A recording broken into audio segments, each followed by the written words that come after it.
はい、どうも藤井です。自分はこのチャンネルで今のところ80年代のイギリスの音楽を多く紹介しているんですけども、結構偏りがあると思うんですよね。で、実際に当時すごく売れた作品とか名盤と呼ばれている作品でちゃんと聴いていないものがかなりあります。そこで今回はそういった有名な作品を聴いてみようっていう企画です。それ聞いたことないのっていう有名なアルバムばっかりでちょっと恥ずかしい気もしますが、やってみましょう。まずはこちら、ワムの Make It Big です。これは確か1984年発表のセカンドアルバムですね。84年というと自分は12歳の頃で、ワムはテレビの CM とかにも起用されていたり、ラジオでもガンガンにかかっていて、そうですね、この、ウキウキウェイクミーアップとか、フリーダム、あとケアレスウィスパーとか、こういった曲はとても聞きなじみのある曲です。なので全8曲中、3曲もよく知っている曲が入っているので、初めて聞くっていう感じでもないかもしれないですね。じゃあ早速聞いていきましょう。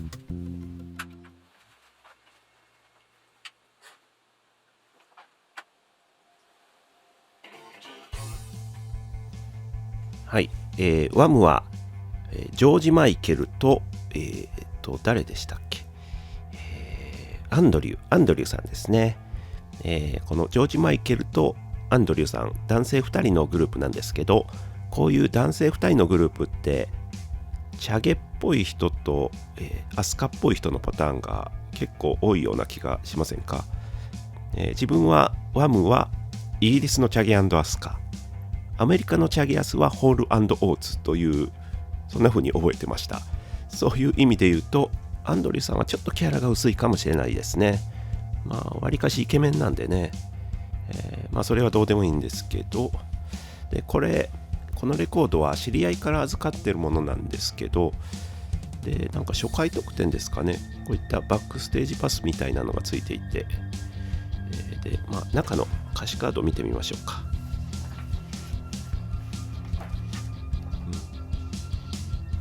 で日本版なのでこういったライナーノーツがついてますね。ライナーは、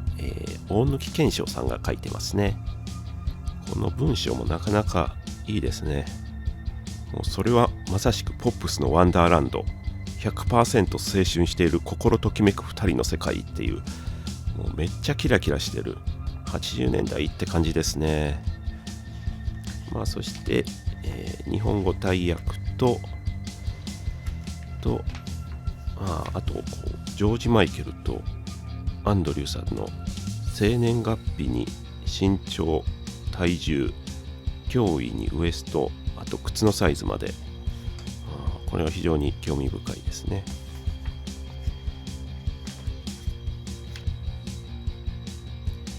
いやー、やっぱりキラキラしてて変な屈折みたいなのがないポップなサウンドですね。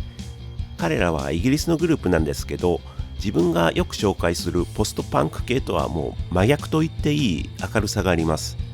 で、やっぱり R&B、ソウルミュージックの影響が強いですね。シングルになってヒットしたウキウキウェイクミーアップやフリーダムはモータウン的なノリがあります。で、2曲目の恋の駆け引きはシンセベースがクールでモダンなシンセポップって感じでかっこいいですね。で、そんな中で一番おっと思ったのが B 面2曲目の If You Were There です。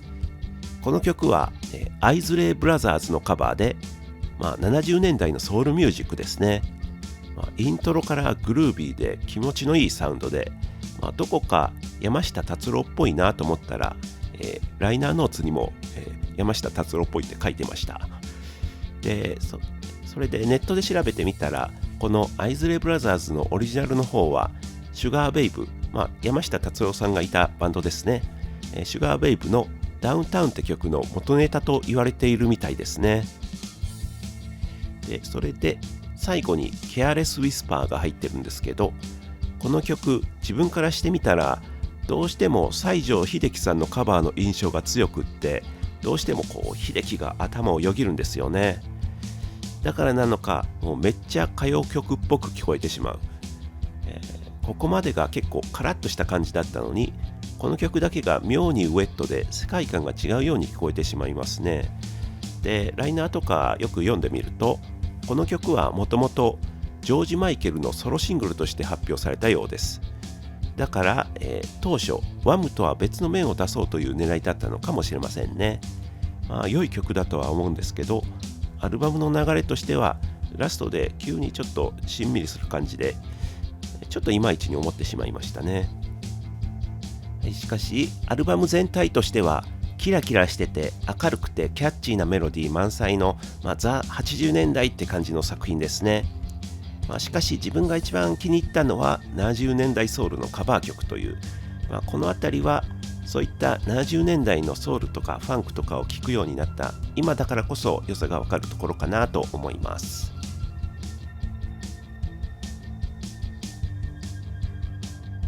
はい、続いてはこちら、カルチャークラブのカラーバイナンバーズです。カルチャークラブといえば何といってもこのボーイジョージさんですね。こういった見た目なんですが、男性で歌声の方も結構男性的ないい声なんですよね。なのでそのギャップに当時びっくりした覚えがあります。そしてこのアルバムに入っているカーマは気まぐれ、カーマカメレオンっていう曲は誰もが一度は聴いたことのある曲だと思うのですが、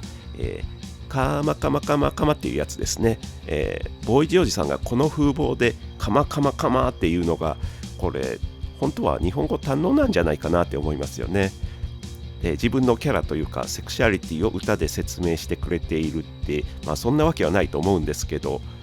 それで当時小学生だった自分はそのカマカマカマカマっていうのが面白いっていうのしかなくて、結構申し訳ないんですけど色物的に見てましたね。でその後も、テレビのバラエティとかで、ゲイの人とか女装した人が出てくるとこの曲がかかるっていうのがお約束みたいなところありましたよね。で、自分はもう15年以上テレビ持ってないので今でもそんな感じなのかはわからないんですけど、最近はそのゲイというか LGBT ですか、随分と意識変わりましたよね。さすがにカマカマカマで笑いを取るっていうのはなくなったのかなと思いますけど、そんなこんなで、カルチャークラブって、いろんな意味で偏見を持たれていたバンドだなって思います。はい、では歌詞カードを見てみましょうか。こちらは、本国版のスリーブですかね。英語の。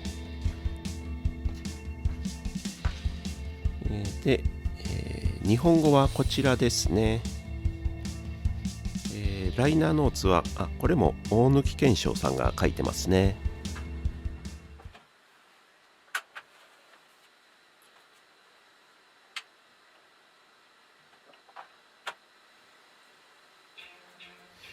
これもやっぱりソウルとかモータウンからの影響が濃いサウンドですね。